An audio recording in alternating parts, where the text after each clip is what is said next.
Hey, welcome back to the channel Hard Reset Info, and today let's discuss how to see who blocked you on X.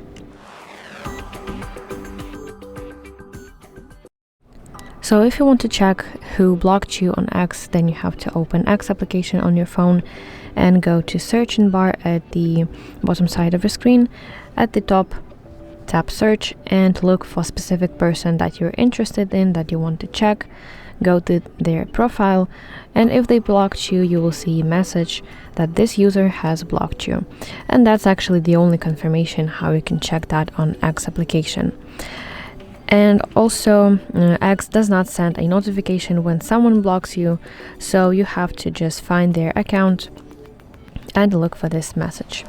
So that's it. Thank you for watching. If you find this video helpful, please like it and subscribe to our channel to see more content like this.